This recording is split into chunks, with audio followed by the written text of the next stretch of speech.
10 years ago, my younger brother went mad and attacked people on the street with a kitchen knife, leaving over 10 dead or injured. I stopped my mother, who had been slashed, from going over. My mother was so enraged that she bit off a chunk of my flesh. My brother was shot dead on the spot. Later, my mother always kept silent about my brother, never mentioning him again. I also thought she had let the matter go, until I was diagnosed with stomach cancer. The night before I passed away, my mother told me, "You can finally go keep your brother company." Only then did I realize that my illness was her doing. She had resented me for so many years. When I opened my eyes again, I had returned to the day my younger brother was first arrested by the police. On my 30th birthday, I lay in the hospital bed, quietly awaiting death. After the unwillingness, there is only acceptance. Looking at my mother with graying hair, my eyes welled up with tears, filled with reluctance. "Mom, take good care of yourself. You're the only one I can't let go of." She, however, looked as if she was holding back laughter, barely able to contain her amusement. "There's nothing to worry about. You've left me so much money. I couldn't spend it all even in my next lifetime." I was utterly astonished. "When did I leave you any money?" "I lied to you about the 600,000 yuan debt our family owes." "What?" "Back then, I was forced to drop out of school to work. For 10 years, I've lived in constant fear, never having a good night's sleep, always haunted by the thought of that 600,000 yuan hanging over my head, and it turns out it was all a lie." "Why, Mom, why would you lie to me about something like that? I was studying in Haicheng, just one semester away from graduating and making something of myself. How could you?" My mother suddenly stood up, glared at me fiercely, and slapped me twice across the face. I was already drained and exhausted, with no strength left in my body. She had beaten me until I saw stars, my head spinning, yet I still wanted to know the reason. Why on earth did you deceive me? I worked so hard to get into university. Why are you forcing me to drop out over something like this?" She spat on my face. "Pa, ever since you killed my son, you stopped being my daughter. What's wrong with coaxing you into giving me some money? This stomach cancer of yours, I carefully nurtured it. Your stomach cancer was detected at an intermediate stage during last year's check up. I deliberately told you it was nothing, just so I could wait until you were beyond saving, and no one could help you. I want you dead. I want you to die in excruciating pain. It's not easy living with this illness, is it? Your suffering brings me joy." I might have almost forgotten if she hadn't brought it up. I still have a younger brother. Back then, I saved her from Zhao Yuan's blade, yet she bit off a chunk of my flesh. I thought she had let it go since she never mentioned it again, but it turns out she never forgot, and even transferred that hatred onto me. After all these years of exhausting myself to raise her for a decade, what does she take me for? Heartbroken, I clutched my mother's hand. "He was going to kill you. Was I wrong to save you? I'm your child too. Why would you go to such lengths to harm me? All these years, I've worked myself to the bone to support her. Even if there's no credit, at least there's hard work. Right, my son is dead. What's the point of me living? If it weren't for avenging my son, I would have followed him long ago." She tugged at my oxygen tube. "How does it feel to be on the brink of death? Take a good taste of what my son felt back then. Go die." I never imagined that after a lifetime of blind filial piety, I would be killed by my own mother, all because I saved her life from her son's knife. I hate her. I thought I was dead, but when I opened my eyes, I found myself back 13 years ago, on the day my brother was first taken away. Seeing her again, my whole body trembled, hatred surging in my chest. This time, I'm going to watch closely. Without me, how well can my mother live? Clinging to her precious son, Xiao Yuan was handcuffed, hiding in the corner without saying a word. My mother tugged at the police officer's sleeve, crying and making a scene, refusing to let them take my brother away. "You've got the wrong person. My son would never steal anything. He even won a 3 Good Student award in 5th grade. He's really a good kid. You must have made a mistake." Seeing that the police ignored her and insisted on taking Zhao Yuan away, my mother panicked instantly. She suddenly grabbed my sleeve and shoved me toward the police officer. "It was her. It must have been her. Just take her away. Don't arrest my son." She dug her nails hard into the flesh of my arm, giving me a meaningful look. The police were utterly astonished. "We have surveillance footage that captured your son in the act of stealing. It must have been his sister who put him up to it. My son is so well behaved at home. It's all her fault. She must have corrupted him. Arrest her if you must, but don't take my son. He's still young. What does he know? It's the older one who led him astray." As she spoke, my mother suddenly slapped me across the face.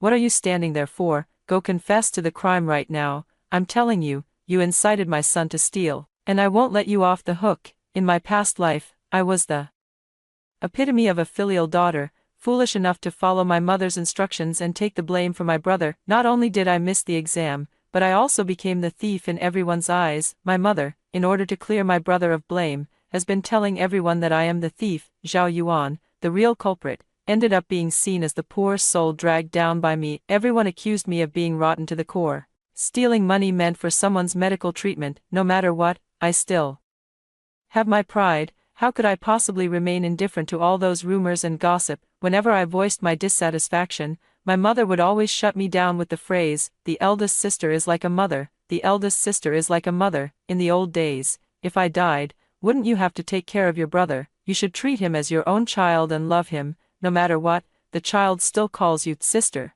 After your father and I are gone, you'll still have a family to turn to. If you don't have a brother, what will you do in the future? If you're all alone in this world, won't you die of loneliness? I almost pathologically believed that what my mother said was right, so much so that when I was isolated by my classmates or gossiped about by others, I would resort to self-hypnosis and self-pity, acting all high and mighty, as if she were radiating the glow of motherhood from head to toe. I was foolish back then. This time, I can't let her treat me like this again.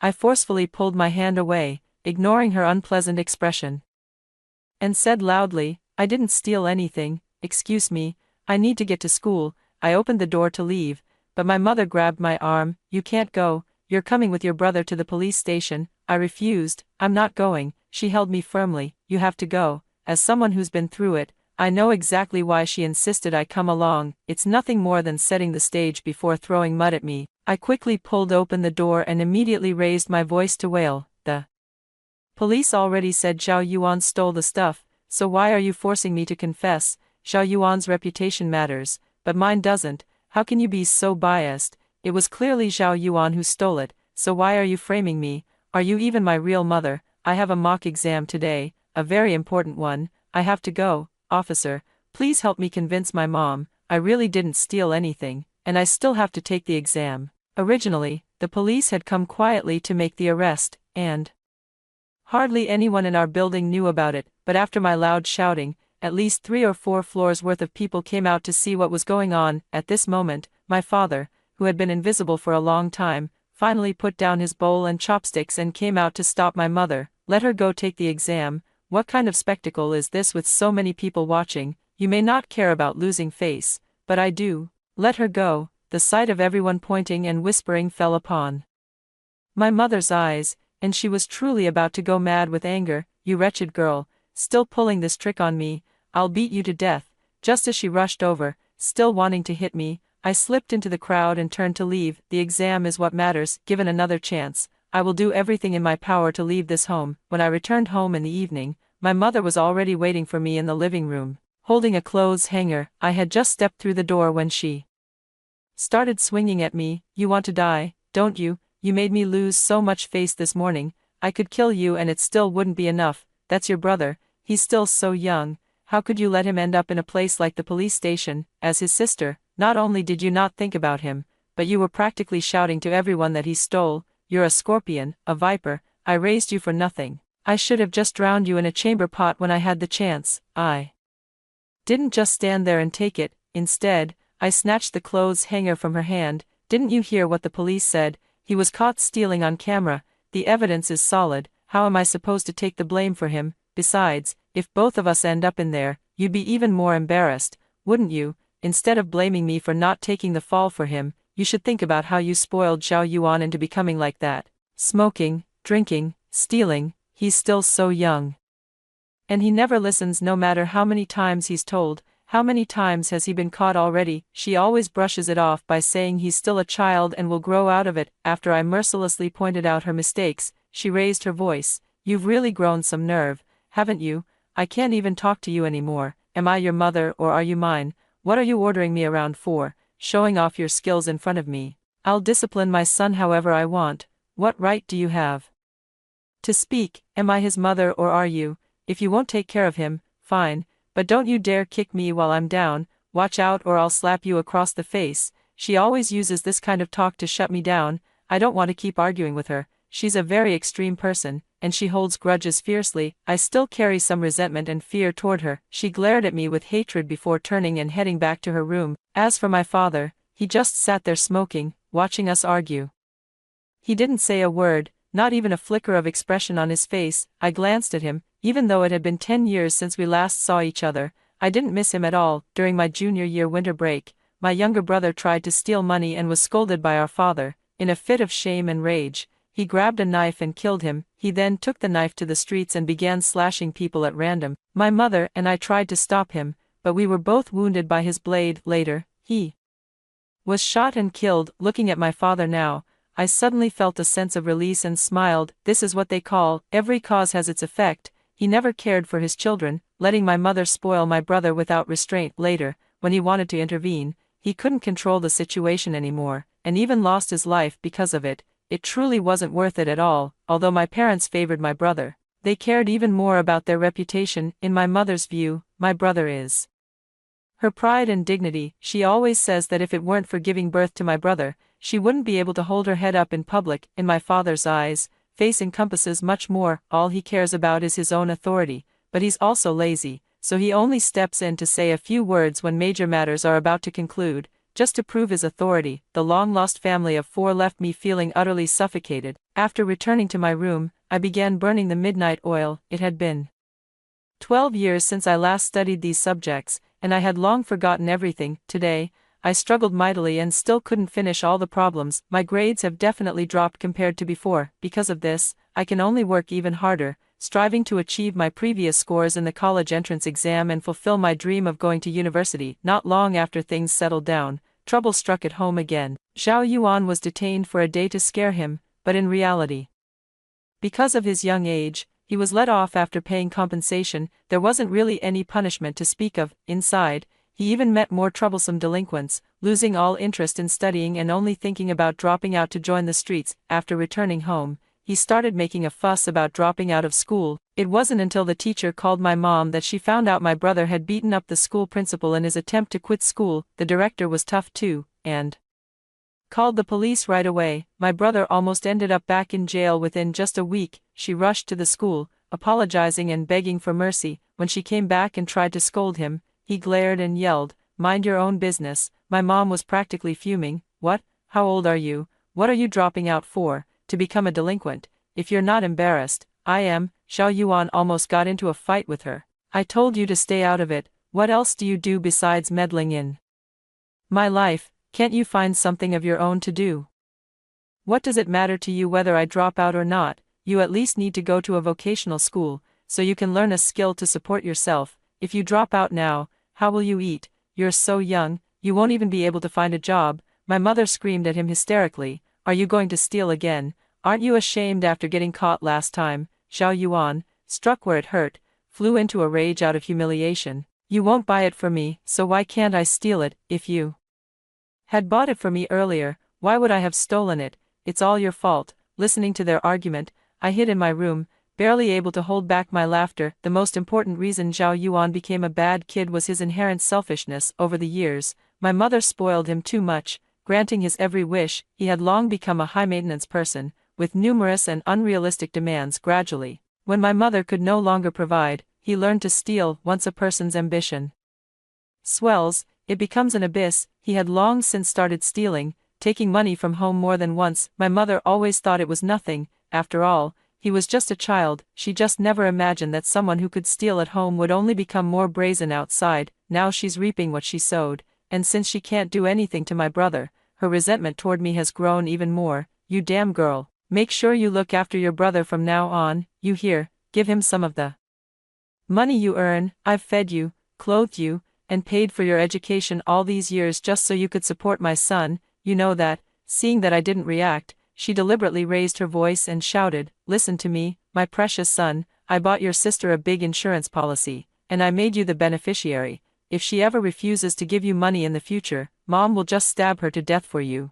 I put in my earplugs. I don't have much time left to study, and I can't afford to waste it on such pointless nonsense. After the college entrance exams, I found a part-time job. I opted for a student loan, which allowed me to borrow 8,000 yuan a year. The tuition at Haicheng University is 5,200 yuan per academic year, plus 800 yuan for accommodation. I only needed to save up a bit for my living expenses, so when looking for a job, I didn't bother being picky and just took a part-time gig at a convenience store. With an hourly wage of 18 yuan, I practically wanted to live at the store. That's why I ended up taking almost all the night shifts. One night, when the store was empty, I was secretly dozing off. Suddenly, I spotted a furtive figure on the surveillance monitor. Almost without needing to think, I recognized the person stealing in an instant.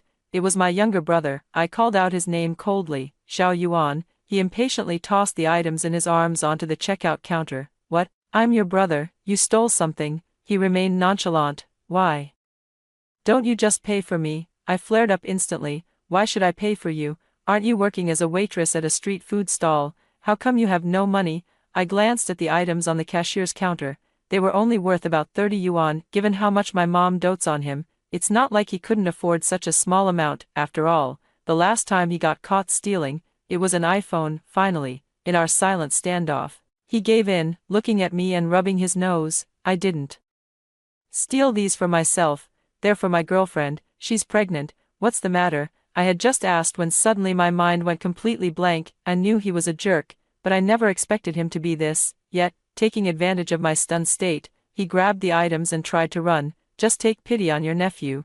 It's only a few dozen bucks. You can pay for it. I chased after him. Xiao Yuan, just this once. You need to bring the items back and scan them for piece rate counting.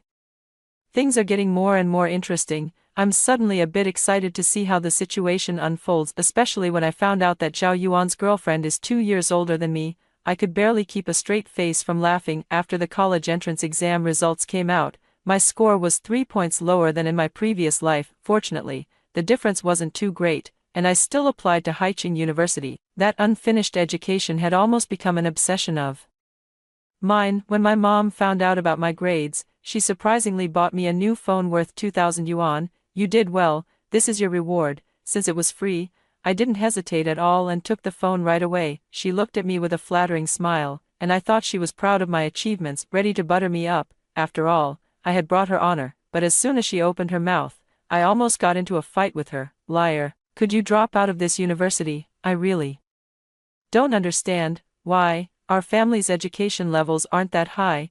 If yours is too high, how will you communicate with everyone else? I laughed. That's not what you said when you told Xiao Yuan to study hard before. As I spoke, I pulled up the previous recording and turned the volume up to maximum. Yuan, you must study hard and get into the best university. Nowadays, without a college degree, you won't have any future prospects. You have to make your mother proud. As a man, you should at least surpass your sister. My mother's face turned ashen, as if something was stuck in her throat. She stared at me for a long time, unable to utter a word. Then she resorted to her ultimate weapon, ready to hit me. I had already made all the necessary preparations and left with my new phone. Once you leave, don't come back. You wretched girl, can't even take a word of criticism. You won't even listen to your own mother. What will you ever amount to in the future? Everything I could use. I had slowly moved out long ago. The store manager knew my situation and made an exception by setting up a small bed for me in a corner of the warehouse. I no longer needed this home. Working the night shift at the store means extra money.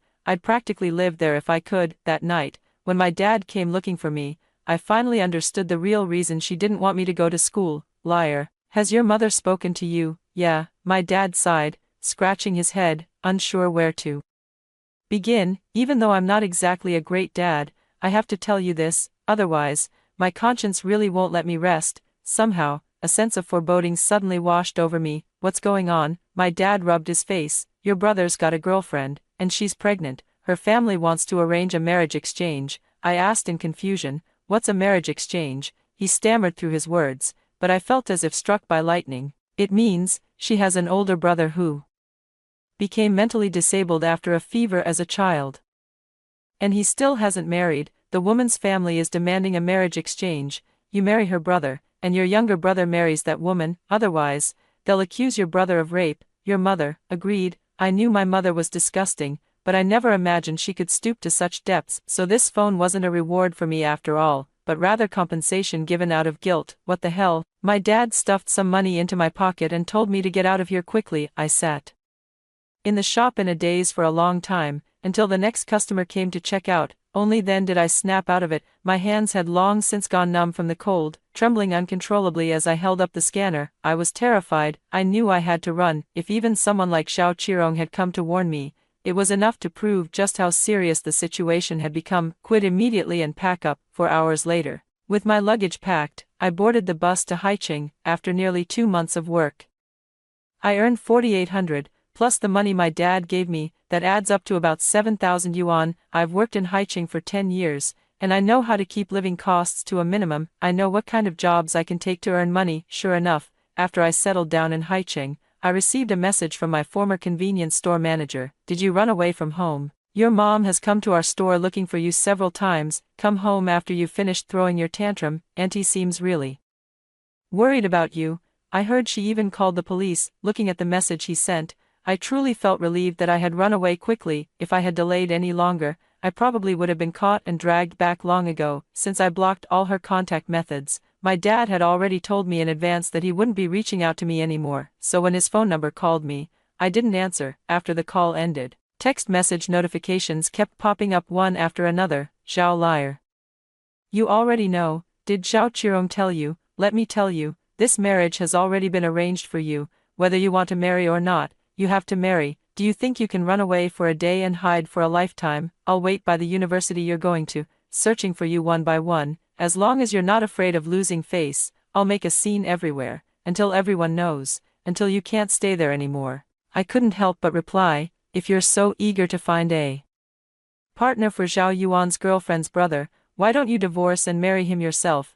I think the two of you are quite a match, both equally foolish. What, you look down on that fool? If you don't want him, don't push him on me. I'm not a garbage collector. I didn't reply. Instead, I took a screenshot of her message and called my homeroom teacher. After explaining the situation to him, he agreed to keep my university admission confidential, not disclose it publicly, and forward the admission letter to me. I had my guard up from the very beginning, so I didn't fill in my home address on the admission notice. Now it's actually come in handy. But every time I think about my mom, I get so angry it feels like my heart might give out. I'm very familiar with Haisher, but part-time jobs aren't easy to come by here. To secure a steady source of income, I bought an electric scooter at a rock-bottom price on the local second-hand platform and started delivering food. To save money, I often ate nothing but steamed buns with pickled vegetables for all 3 meals a day.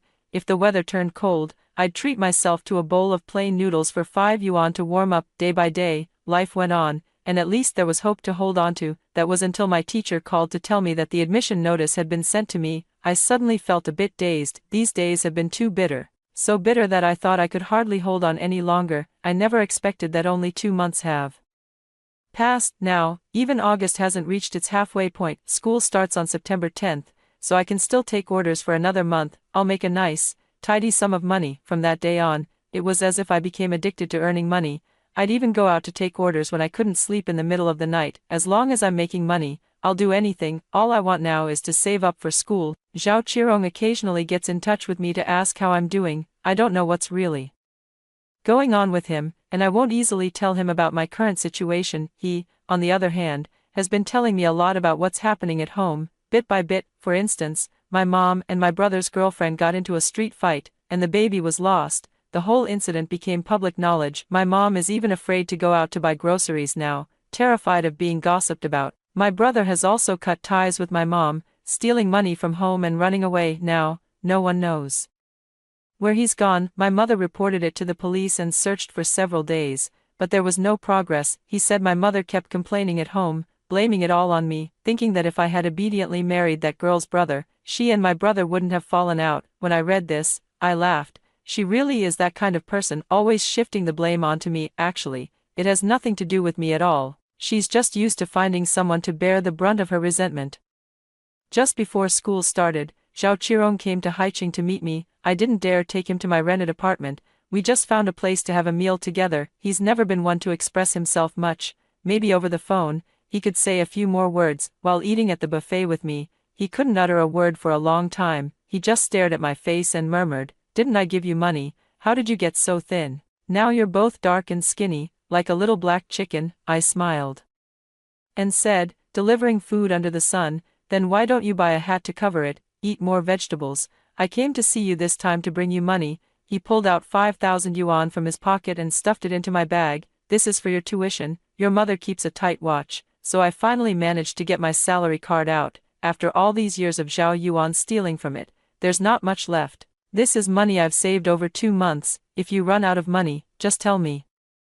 I've set a password on my phone, so your mother won't be able to take it from me anymore.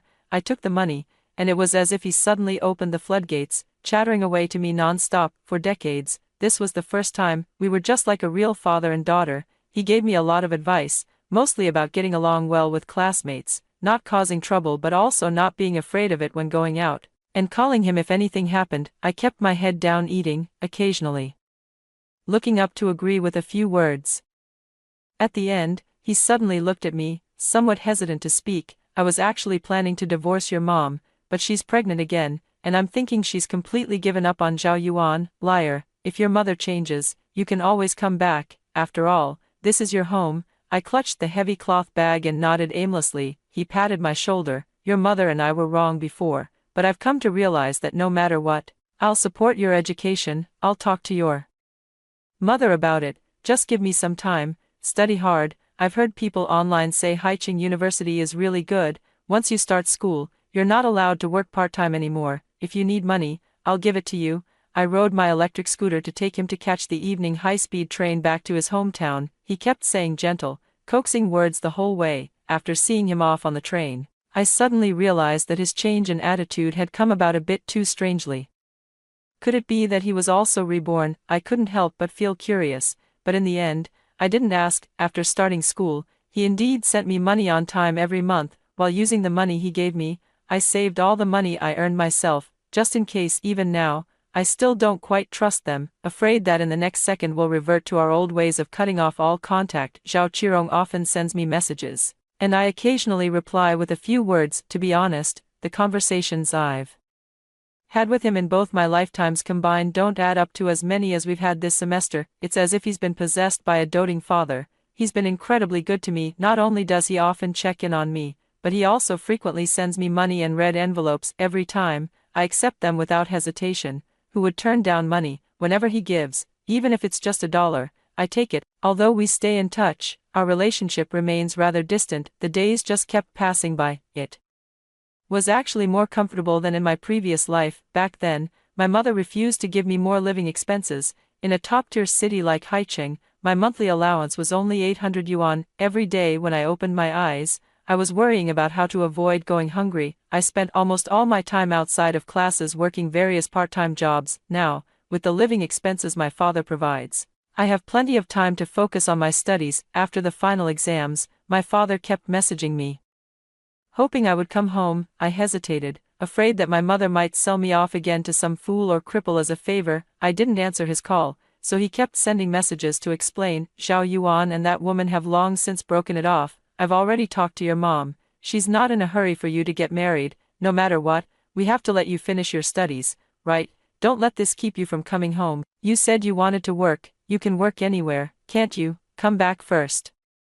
No matter what, you shouldn't spend the new year alone outside. If you don't come back, I'll go to Haicheng myself to pick you up. My dear, when you grow old, you'll understand what it means to want to care for your parents but find them no longer there. Although we've had some unpleasantness before, there's still such a long road ahead. If a relationship can be mended, then mend it. Don't leave yourself with regrets. His words truly made my heart tremble. I'm almost certain he must know something. Before, although he didn't involve himself in Zhao Yuan's upbringing, he was particularly biased in favor of sons over daughters. They would never treat me this well. Over the past 6 months, I've considered many possibilities. Unless they're certain Zhao Yuan is beyond saving and plan to treat me better so they can coax me into supporting them in their old age. Otherwise, they might be counting on me to raise this unborn child. I was ready to continue fighting with them. Zhao Qirong's words still made my heart leap into my throat. In the end, I still boarded the car back. This time, I had only one purpose in returning, to find out whether my father was truly reborn. Anyway, I've saved up quite a bit of money. If things get uncomfortable at home, I can just leave on the spot. Zhao Qirong came to pick me up at the station. When he saw me, he studied me carefully for a long time. You look much better than you did during summer break. You've put on a little weight and gotten fairer too. He took my suitcase. Your mom heard you were coming back and got up early to clean the house. She even said she's going to show off her cooking skills at lunch. Be good to your mom this time you're back. She's really doing much better now. I turned a deaf ear to this and didn't take it to heart. After all these years of living with my mom, I know exactly what kind of person she is. At most, she might be a little more pleasant to me when she needs something from me. What I didn't expect was that, after returning home, my mother's attitude toward me had indeed changed dramatically. Her belly was already 6 months along. When I arrived home, she was in the courtyard of our residential complex, airing out my quilt with her big belly. Seeing me, she hurried over. You silly child, you said you'd ignore me, and you really haven't spoken to me for over half a year. I didn't know what to say, so I simply said nothing. I followed awkwardly behind my father. The dishes on the table were also very abundant, filling the entire table. During the meal, my father kept trying to smooth things over, and the atmosphere at the table wasn't too awkward until my mom suddenly said, "If only Zhao Yuan were here too, our whole family could be reunited." My dad quickly added food to my bowl. "Why bring him up on such a good day? Don't you know he's already a lost cause?" she stammered. "But, he is still our child after all. Shouldn't we at least let him come in for a reunion meal during the New Year? We'll talk about it when the New Year comes. Why are you in such a hurry now?" After finishing my meal, I went out to look for a part-time job during the winter break. While walking and looking at my phone, I suddenly got bumped into by someone. I looked up and saw it was Zhao Yuan, with dyed yellow hair and a disheveled appearance. He stood in front of me and said, "Give me 50 yuan. I shook my head and turned to leave. Zhao Yuan quickly followed me. "Mom doesn't want me anymore. You've achieved your goal. I'm struggling out here, barely able to afford a meal day after day, and it's all your fault." His words made me laugh in anger. "You dropped out of school and stopped studying on your own. How is that my fault? If you don't take the blame for me, I'll be laughed to death by my classmates. How could I possibly stay at school?" Zhao Yuan angrily kicked the bottle at his feet. "Anyway, I don't care. You're my sister, so you have to take care of me. You went to college with my money. Mom said your college was funded by me. So when you graduate, all the money you earn has to go to me." I was amused. No wonder my mom was being so obedient this time. So this is what she was waiting for. In their minds, the family's money is by default my brother's, and what I spend is my brother's money. It's really quite laughable. Does that mean I've been living on a loan since the day I was born? Seeing that I ignored him, Zhao Yuan tugged at my arm. "I'm talking to you. Are you deaf? Don't forget, the money you're spending now is mine. If I decide not to support you through college anymore, you'll have to drop out and stay home just like I did." I looked at him calmly. "Zhao Yuan, to be honest, this is as far as you'll ever go in life. Parents have a legal obligation to support their children. I'm not using your money for my education, so don't act all high and mighty with me. Besides, even if they didn't give me any money, I could still support myself through school. There's no way I'm dropping out. And one more thing, if you need money, go ask your parents, not me. According to the law, as long as our parents are alive,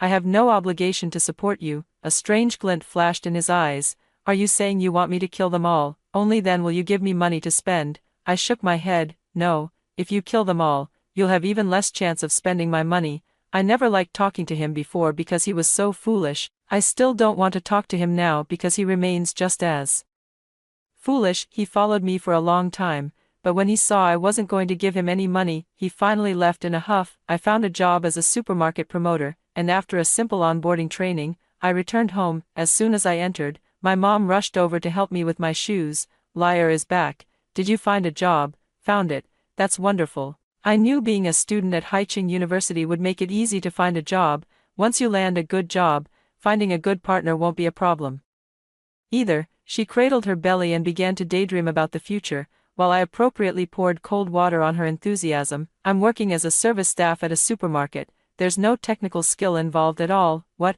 Aren't you a student from a 985 university? How can you do such a low-end job?" "No, you need to quit this job right away. Go check out the high-tech park tomorrow and find a more upscale job. Wouldn't that bring honor to your mother's face?" I simply ignored my mom's nagging. What's the difference between high and low in a job? As long as I can earn money, I'm perfectly content. My mom has never worked a day in her life, so naturally, she doesn't understand the hardship of making money. I won't let her words weigh me down either. My mom may not say it out loud, but she still misses Zhao Yuan deeply. I often hear her secretly calling Zhao Yuan on the phone. The spring festival arrived quickly, and thanks to my mom's efforts, Zhao Yuan finally returned home. Once Again, I was the one who opened the door. Seeing it was me, he sneered contemptuously. I thought you had more backbone. I never expected you'd come back too. Just as he spoke, my mother waddled out, her belly swollen. Yuan, you're back. Zhao Yuan's smile instantly froze on his face,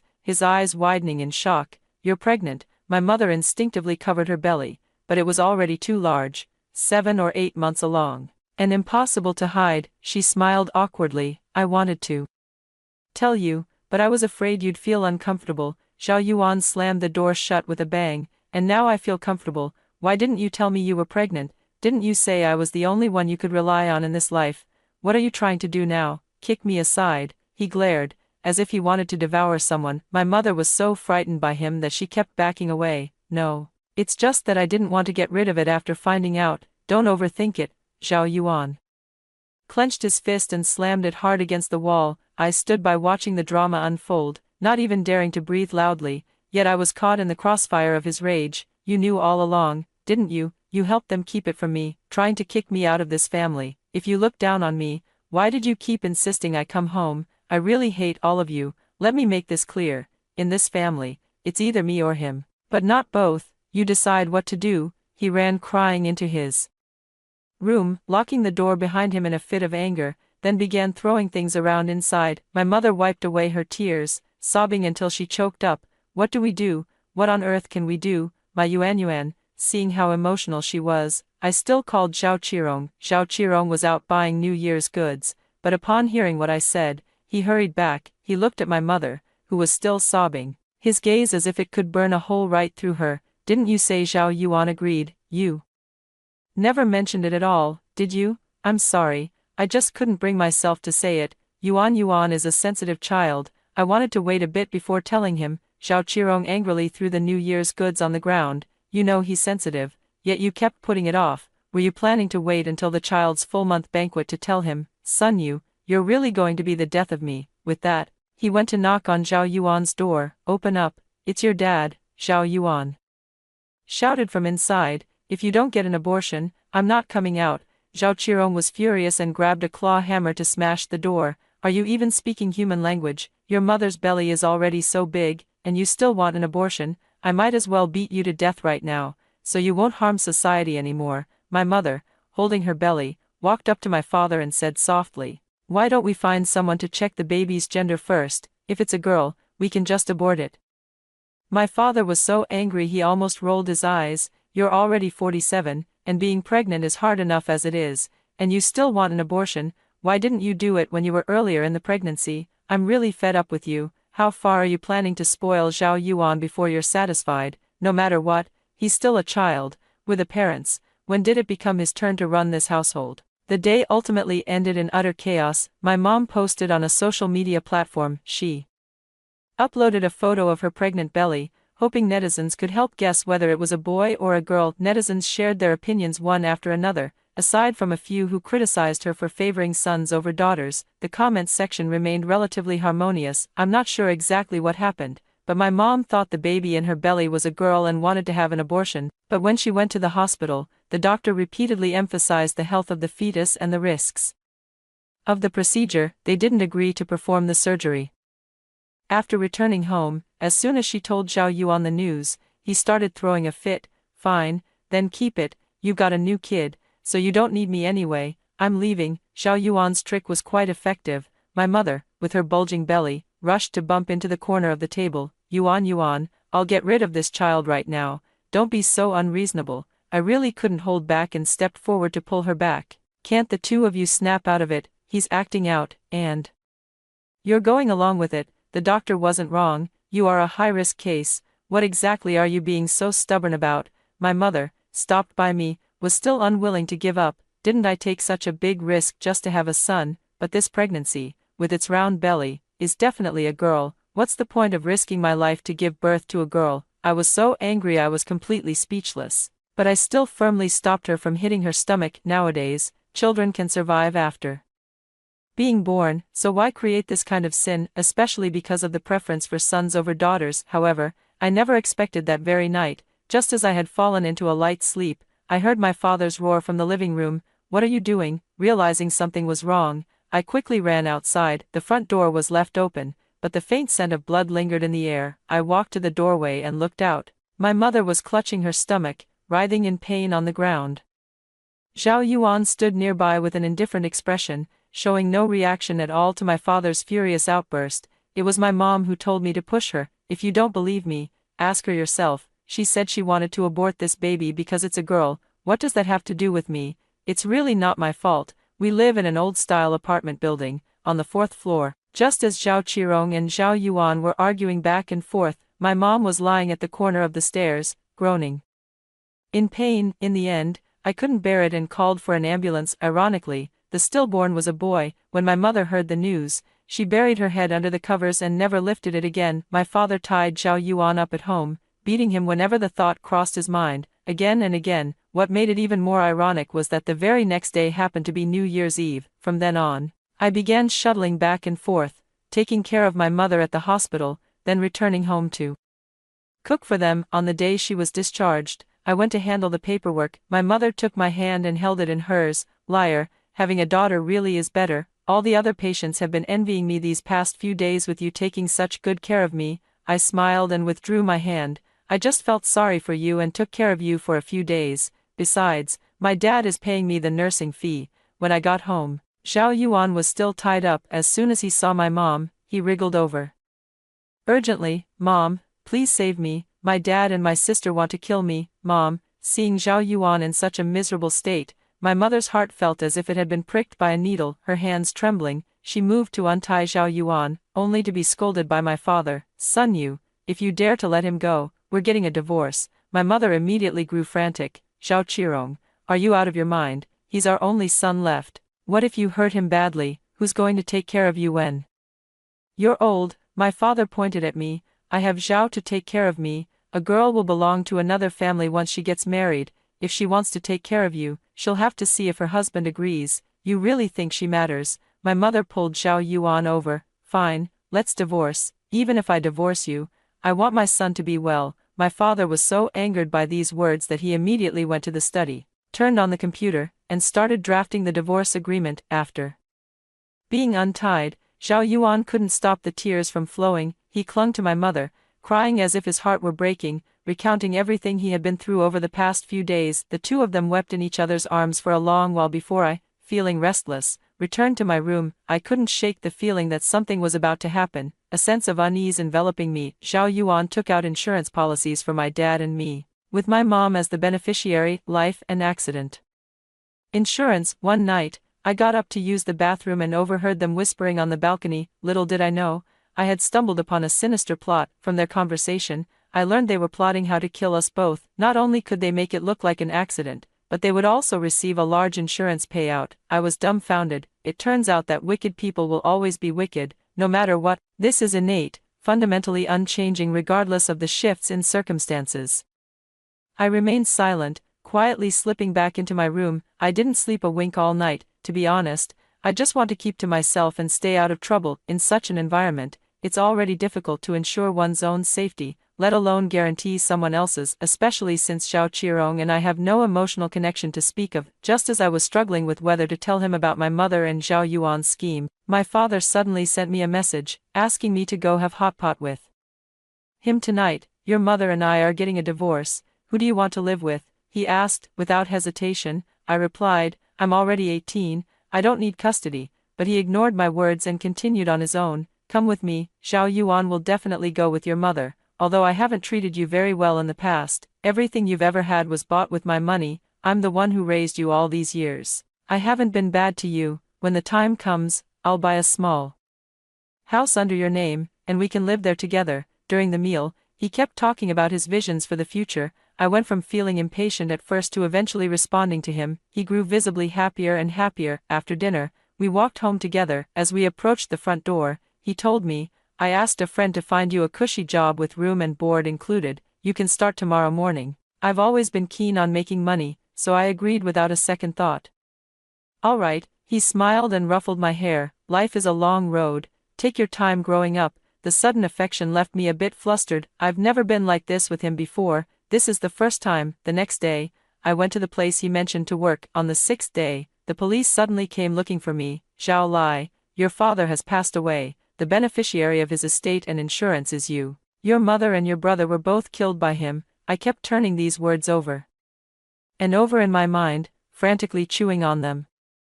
Unable for a long time to grasp what they truly meant, in a daze, I followed the police to the station. The forensic examiner and the investigating officers told me what had happened, along with my father's confession letter and suicide note. I unfolded them and read, and in the end, tears fell. Before I left, the officer hesitated and asked, "Did your father have any mental illness?" "I'm just asking." No other meaning intended. I held the letter and shook my head. "He's perfectly healthy."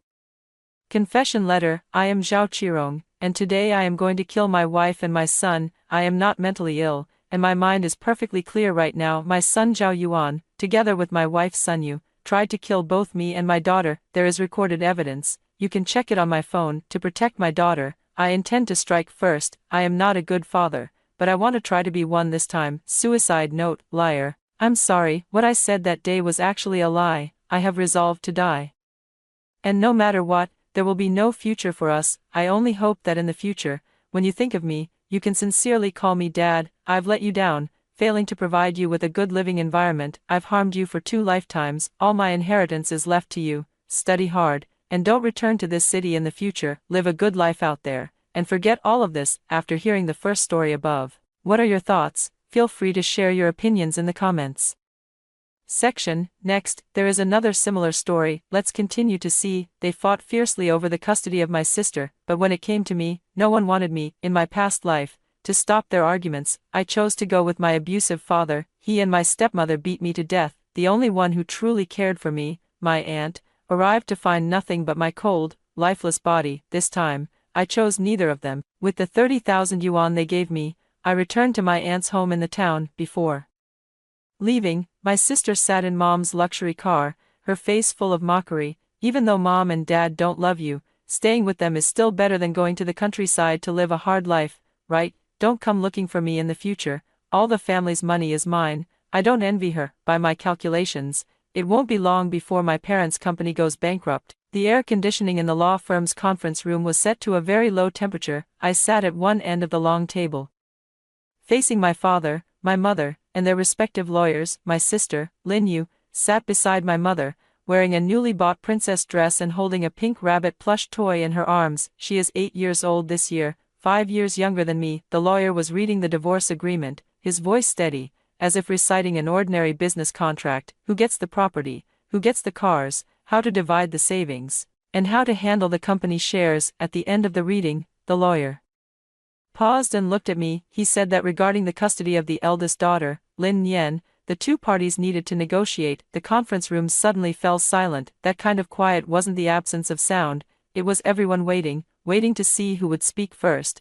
who would make the first move. I looked at the 2 people across from me. My father, Lin Jiangwo, 45 years old, runs a building materials business. In recent years, his business has been doing well. He drives a Mercedes and wears a Rolex on his wrist. My mother, Zhou Yakin, 42 years old, owns a beauty salon. She usually enjoys playing mahjong and loves showing off her bags and jewelry to her friends. They've been married for 18 years and have been arguing for 15. I'm 13 years old and have witnessed 13 years of their war. The lawyer repeated once more, asking both parties to state their positions regarding the custody of their eldest daughter. My father glanced at me, then looked at my mother and said, "Yaya goes with you, Nian comes with me." My mother immediately retorted, "On what grounds? Yaya is my daughter, and Nian is also my daughter. Who are you to decide how they should be divided?" My father asked, "Then how do you want to divide them?" My mother said, "Both will stay with me." My father sneered and said, "Can you afford to raise them?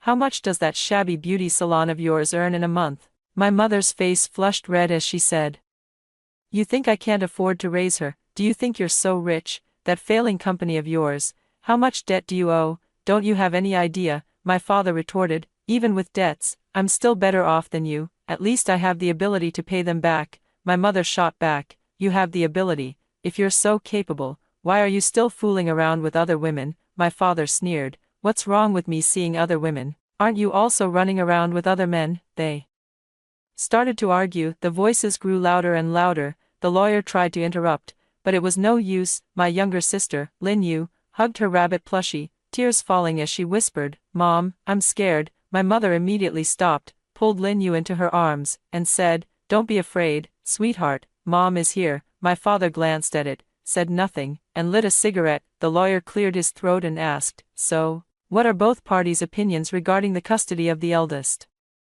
daughter?" My mother said, "I don't want her." My father said, "I don't want her either." The conference room fell silent once more. This silence was different from the one before. Just now was waiting. "This time is settled." The lawyer was taken aback and said, "Neither side wants her." My mother said, "Nian Nian is already 13. She can choose for herself." My father said, "Right, let her choose for herself." The lawyer looked at me and asked, "Miss Lin Nian, what is your opinion?" I sat there, looking at the two people across from me. They were both watching me, but there was no expectation in their eyes, only an impatience, a sense of, "Hurry up and decide, don't waste our time." I opened my mouth, wanting to say something, but it felt like a stone was lodged in my throat. In my past life, I chose my dad, because my mom said she wanted to start over with Lin Yu and didn't want to be held back by me. My dad said, "Then come with me, I'm living alone anyway." I thought that by following my dad, I'd at least still have a home. As a result, my father quickly remarried,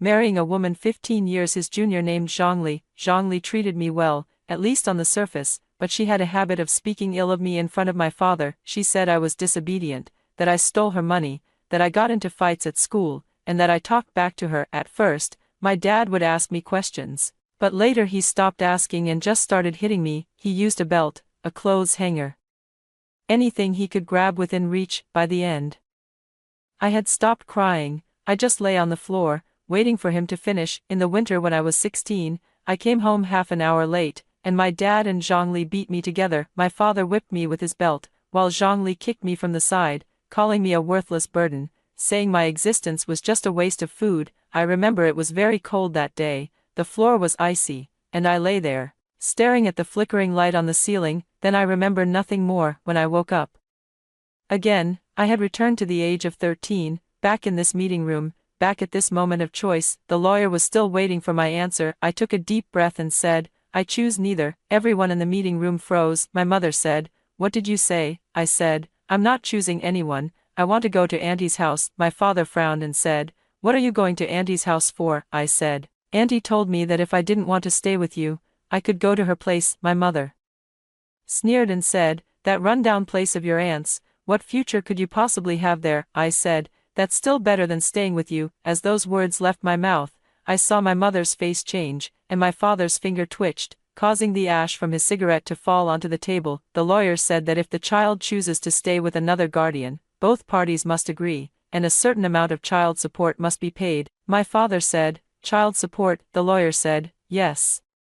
According to the law, parents have the obligation to support their minor children." My father glanced at me and asked, "How much?" The lawyer said, "Typically 20 to 30% of monthly income." My father said, "That's too much." My mom said, "I think that's too much as well." The lawyer said, "Then both parties can negotiate a figure." My dad and my mom exchanged a glance, and then my dad said, "A one-time payment of 30,000. And that's the end of it." My mom said, "I agree." The lawyer looked at me and asked, "Lin Nian, what's your opinion?" I said, "It's fine." The procedures were handled quickly. A week later, I received the 30,000 yuan in cash, packed in a craft paper bag, a thick stack of bills. My father handed me the money and said, "Take it, don't come looking for me again." I said, "I won't." He nodded, turned, and walked away without even saying goodbye. My mother arrived a bit later, driving her newly bought BMW. The car was white, gleaming brightly, parked at the entrance of the neighborhood. Impossible to miss. Lin Yu sat in the passenger seat, saw me come out,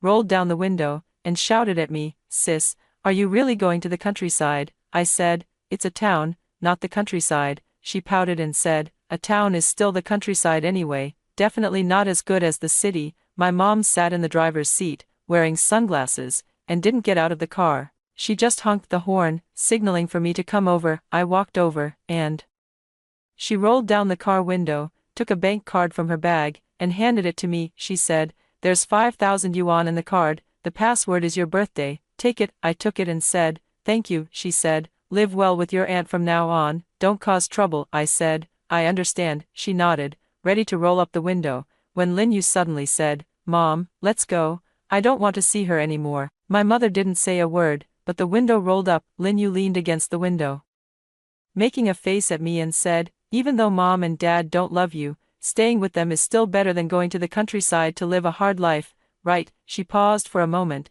then added, don't come looking for me in the future, all the family's money is mine. The car drove away, the white BMW gleaming in the sunlight, quickly disappearing at the intersection. I stood where I was, watching the direction the car had vanished. Unmoving, a passing neighbor glanced at me and muttered something under their breath. I didn't catch it, nor did I want to. I turned around, carrying my suitcase, and headed toward the bus stop. The bus was crowded. I stood near the door, holding onto the handrail, with my suitcase placed at my feet. The bus moved slowly, stopping and starting along the way. The scenery outside the window gradually shifted from towering skyscrapers to low-rise houses, then to fields and woods. As I gazed out the window, I remembered my previous life, when I hadn't gone to my aunt's house. I live with my dad in his new house with Zhongli. The house is big, with 3 rooms, but mine is the smallest, right next to the kitchen. Every day, I can smell the cooking fumes. Zhongli won't let me use the living room,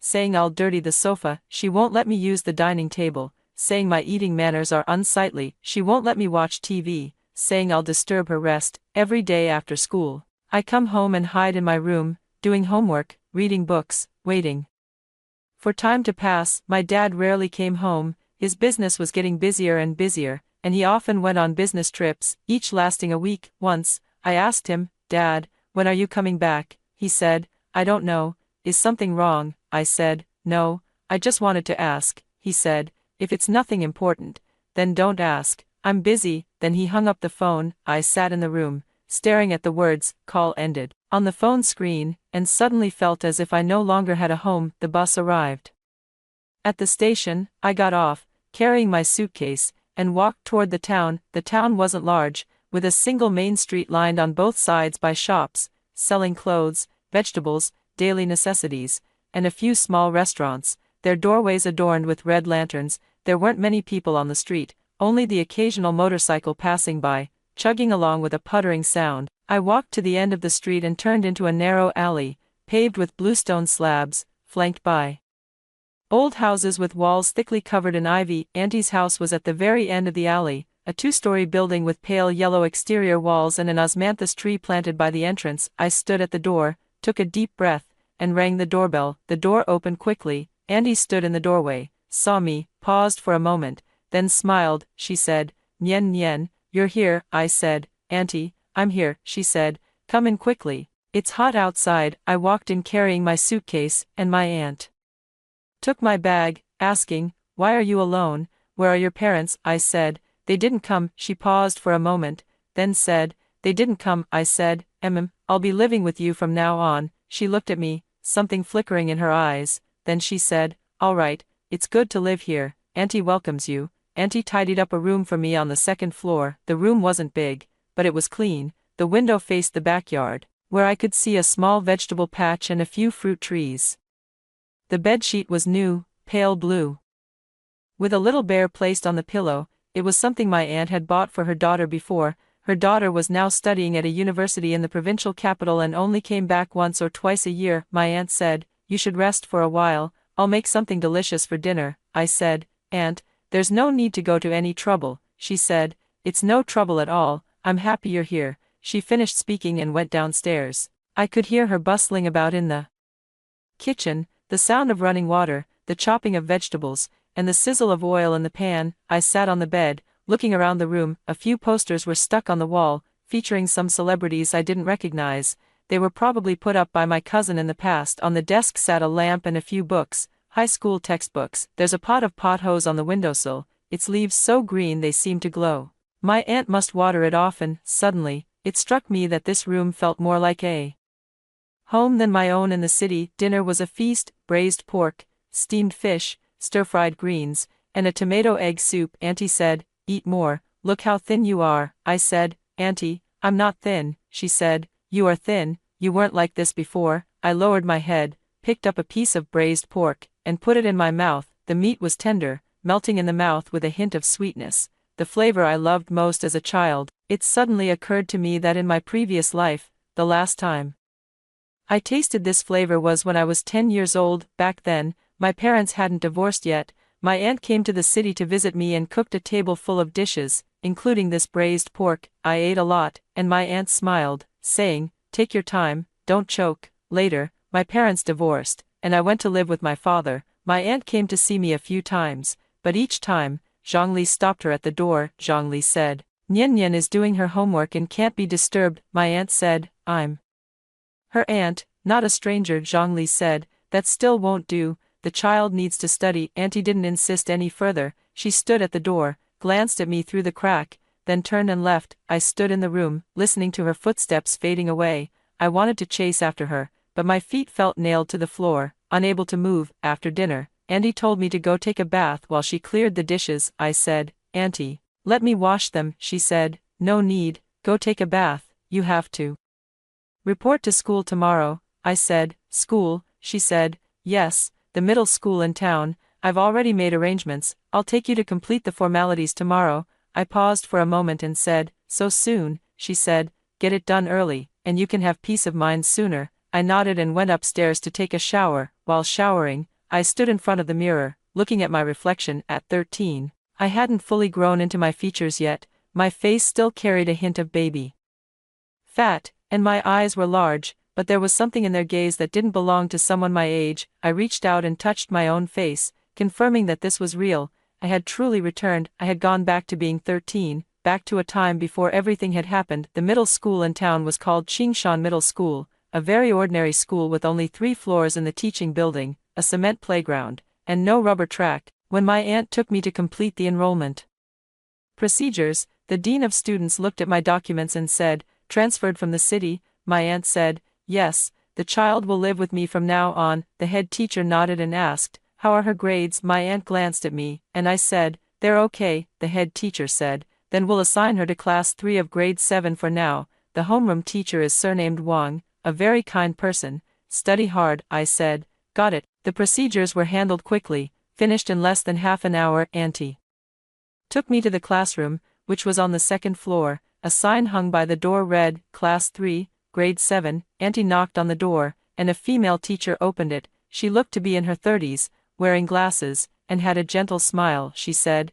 "You must be Lin Nian, right? I'm Teacher Wang. Welcome." I said, "Hello, Teacher Wang." She said, "Come in, I'll assign you a seat." Auntie stood at the door for a moment and said to me, "Nian Nian, study well in class, I'll come pick you up after school." I said, "Auntie, there's no need to pick me up, I can get back on my own." She said, "On the first day, I'll come to pick you up." Nodded, and she turned and walked away, her figure looking a bit lonely in the light of the hallway. Teacher Wang assigned me a seat by the window in the 3rd row. My desk mate was a boy named Zhang Hao, who was very thin and wore a pair of black-framed glasses. He saw me sit down and whispered, "Hello, my name is Zhang Hao." I said, "Hello, my name is Lin Nian." He asked, "Are you from the city?" I replied, "Yes." He asked, "Is the city good?" I said, "It's okay." He didn't ask any more. Lowering his head to continue reading, I sat there, looking out the window. Outside was the playground, where a few students were running, and a few others were playing basketball. The sunlight was brilliant, casting a golden glow upon them as if they were gilded. Suddenly, I felt that this place might not be as bad as I had imagined. In my previous life, I had never set foot in this school. I attended school in the city through high school, but my grades were never good because I couldn't focus on studying. Every day, all I thought about was how to avoid my dad and Zhongli, how to get through the day without another beating. In my 2nd year of high school, I started skipping classes, hanging out with shady people, smoking, drinking, and getting into fights. When my dad found out, he beat me, called me useless, and said I was a disgrace to him. I lay on the ground, looking at him, and said, "Then don't worry about me." He said, "I shouldn't worry about you. Do you think I want to?" I said, "Then just don't." He said, "Fine, I won't. Do whatever you want." Then he really stopped caring. I lived alone in that tiny room, eating instant noodles every day, drinking tap water, and sometimes when I was too hungry to bear it, I'd steal from convenience stores. I got caught once. The clerk called the police, and when the officers arrived, they asked who my parents were. I said, "I don't have any." The police said, "How could there be no parents?" I said, "There just aren't." Later, the police contacted my dad. He came, paid the store clerk, then took me home and gave me another beating. That time, he hit me especially hard. I remember lying on the floor, staring at the ceiling, thinking, if I died, would anyone be sad? The answer is, no. The bell rang for the end of class, and the students began packing their bags, ready to leave school. Zhang Hao turned around and said to me, "Where do you live?" "I can walk you part of the way," I said. "No need, my aunt will come to pick me up," he said. "Oh, okay then." He picked up his backpack, gave me a smile, and then left. I sat in my seat, waiting for my aunt. The classroom grew emptier and emptier, until finally, I was the only one left. I look out the window, the sun is about to set, and the sky is a beautiful orange-red. Suddenly, I wonder, if I had come here in my past life, would things have been different? Would I not have died? By the time my aunt came to pick me up, it was already dark. She was riding an electric scooter, parked at the school gate. Seeing me come out, she waved at me. I walked over, and she said, "Have you been waiting long?" I said, "No, I just came out." She said, "Get on, let's go home." I sat on the back seat, my aunt pedaling slowly. The streetlights lit up one by one along the road, casting a bright glow. The wind brushed against my face, a little cool, but comfortable. Suddenly, I realized it had been a long time since I'd felt this way, that feeling of someone waiting for you, someone picking you up, someone caring about you. Back home, my aunt made dinner, and it was still quite lavish. During the meal, my aunt asked me how school was going. I said it was fine. She asked, "Are your classmates treating you well?" I said, "It's okay, I have a desk mate named Zhang Hao, he's a good guy." She said, "That's good, if anything comes up in the future, just tell your aunt." I said, "Got it." She smiled and went back to eating. Halfway through the meal, my phone rang. I picked it up and saw it was an unfamiliar number. I answered, and a woman's voice came through, sharp and piercing. She said, "Lin Yen." I said, "It's me. Who are you?" She said, "I'm a friend of your mom's. Your mom's had an accident. Come to the hospital quickly." I paused for a moment and said, "What happened?" She said, "A car accident. It's serious. Come quickly." Then she hung up. I sat there, phone still in hand, my mind a complete blank. Auntie saw my expression and asked, "What's wrong?" I said, "My mom was in a car accident." She paused for a moment and asked, "Is it serious?" I said, "I don't know, they told me to go to the hospital." She said, "Then let's go right now." The hospital was in the city, an hour's drive from the town. Auntie drove her minivan the whole way without saying a word, and I didn't speak either. The car was very quiet, with only the sound of the engine and the occasional honk from outside the window. I stared out the window, my mind a jumbled mess. In my past life, my mother had never been in a car accident, at least in my memory. There isn't. Then why did the car accident happen in this life? Did my choices change something? By the time we reached the hospital, it was already past 9 in the evening. The lights in the emergency room were very bright. The hallway was crowded with people, some crying, some on the phone, others just sitting with empty stares. I went to the nurse's station and asked where my mother was. The nurse checked and said, "She's in the ICU on the 3rd floor. Are you family?" I replied,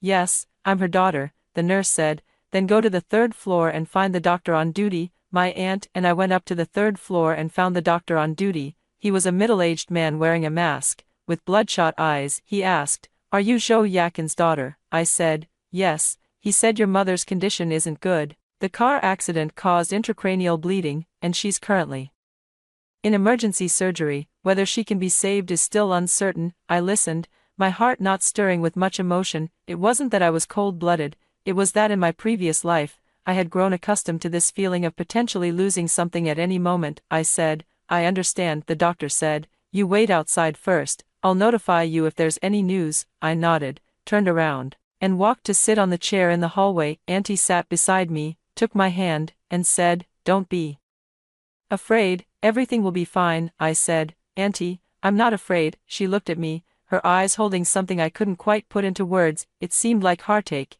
yet also like worry. After waiting 2 hours, the door to the emergency room opened. The doctor came out, took off his mask, and said, "The person has been saved, but they're not out of the danger period yet and need to be monitored." I said, "Thank you, doctor." The doctor said, "You can go in and take a look, but don't stay too long." My aunt and I walked into the ICU. My mother was lying on the hospital bed, her face pale, her head wrapped in bandages, and various tubes inserted into her body. Her eyes were closed, her breathing shallow, and her chest rose and fell gently. I stood by the bed, looking at her, and suddenly remembered that in my previous life, the last time I saw her was at her beauty salon. I was 15 at the time. Skipping class to find her, wanting to ask for some money. She was giving a customer a facial, and when she saw me come in, she frowned and said, "What are you doing here?" I said, "I need some money." She said, "Need money again? What happened to the money you took last time?" I said, "It's all spent." She said, "All spent?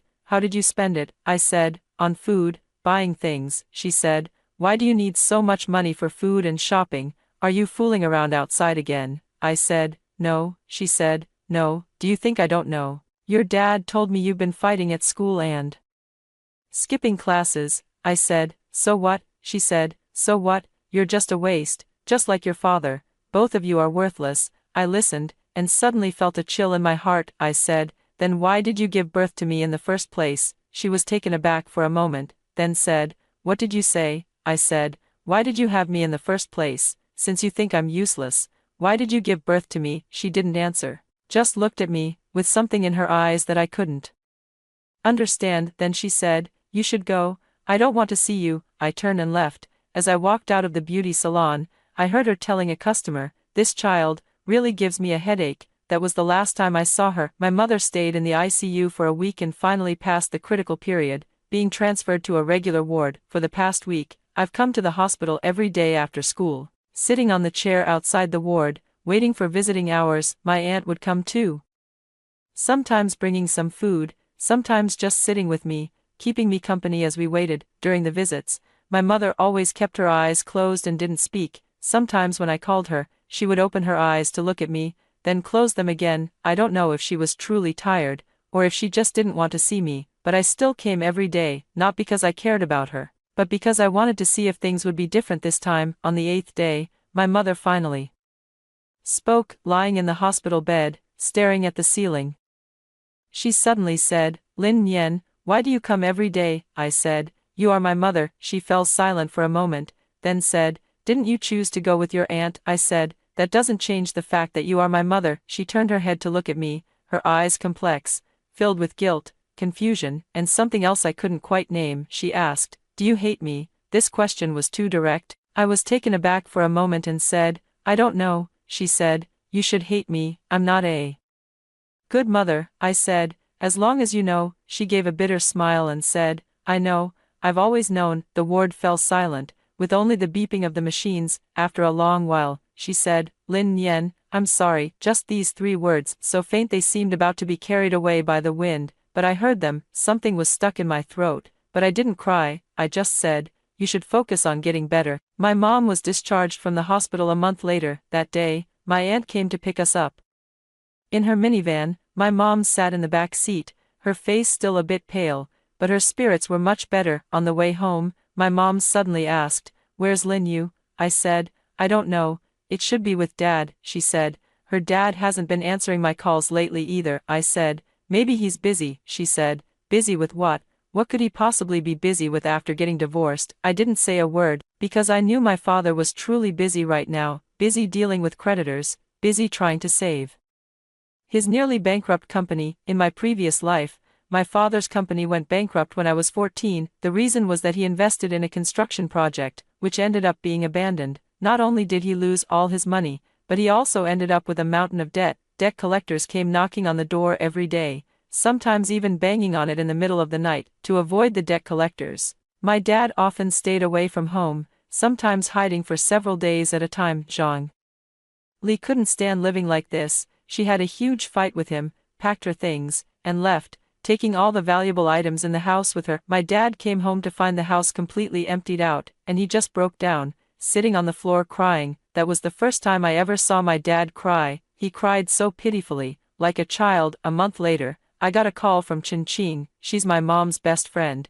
her voice urgent, saying, "Lin Yen, is your mom with you?" I said, "Yes." She said, quickly, "Let her answer the phone. Something big has happened." I handed my phone to my mom. She took it and asked, "What's going on?" I couldn't hear what was said on the other end of the line, but my mom's face gradually turned pale, and her hands began to tremble. She said, "What? Bankrupt?" Then she added, "What about Lin Yu? Where is Lin Yu? Besides, I know, I'll be right there." She hung up the phone, stood up, swayed for a moment, almost falling. I steadied her and asked, "What's wrong?" She said, "Your father's company has gone bankrupt, and Lin Yu is missing." My aunt and I accompanied my mother to the city. My father no longer lived in the old big house but in an old, run-down residential area, on the 6th floor without an elevator. By the time we climbed up, my mother was already panting heavily, her face even paler. The door was slightly ajar. I pushed it open, and inside was a complete mess. The sofa was slashed, the coffee table was overturned,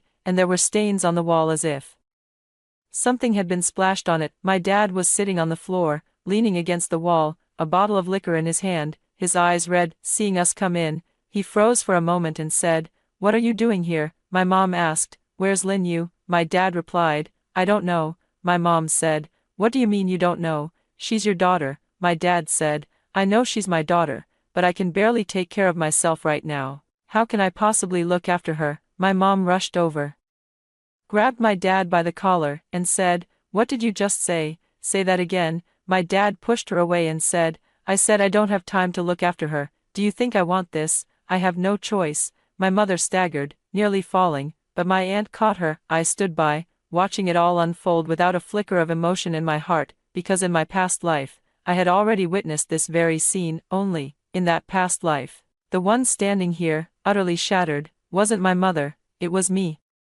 Later we found out that my dad had sent Lin Yu to his hometown to be raised by his parents. My dad's parents were nearly 80 years old, in poor health, and simply couldn't manage an 8-year-old child. Lin Yu stayed there for less than a week before she started begging to come back, calling my mom and crying over the phone. My mom listened and cried too, but she couldn't do anything about it. Her own beauty salon was on the verge of closing, and she had neither the money nor the energy to bring Lin Yu back. She called my dad, but he didn't answer. She called my dad's parents, and they said, "We can't control this, you'll have to handle it yourself." She sat in the living room of her aunt's house, clutching her phone, crying like a child. Her aunt sat beside her, gently patting her back, saying, "Don't cry, there will always be a way."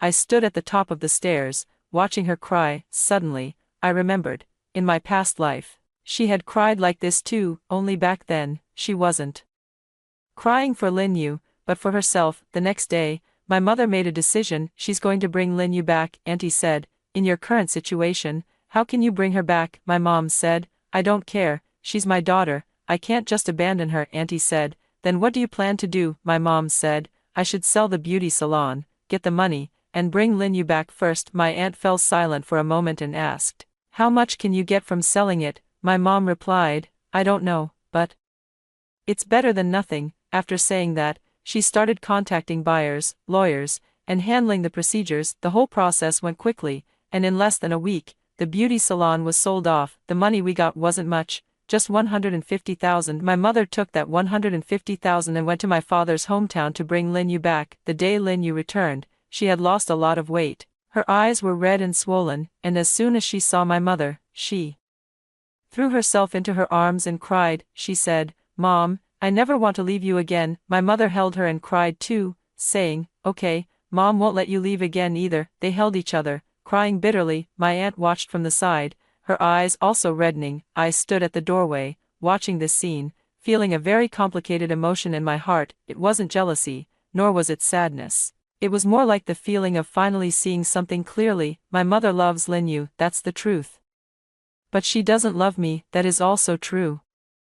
After Lin Yu returned, she lived with my mother at my aunt's house. My aunt cleared out a room downstairs for the mother and daughter to stay in. The first few days were filled with a strange atmosphere. My mom was busy looking for a job every day, while Lin Yu stayed at home. We occasionally ran into each other, but we never spoke. Once, I was reading in the yard when Lin Yu came out to pour water. She saw me and froze for a moment. She said, "Sis, this is the first time she has called out to me on her own." I said, "Yeah," she said. "I'm sorry for what I said in the car that day." I said, "It's fine," she said. "I was immature back then." I said, "Do you understand now?" She was silent for a moment, then said, "I think I understand a little." I looked at her, this 8-year-old girl, whose eyes no longer held the arrogance that only a spoiled child could have. In its place was a kind of caution that comes after experiencing certain things. I said, "You'll understand someday." She nodded and turned back into the house. 2 months later, my mom found a job as a cashier at a supermarket in town. The pay wasn't high,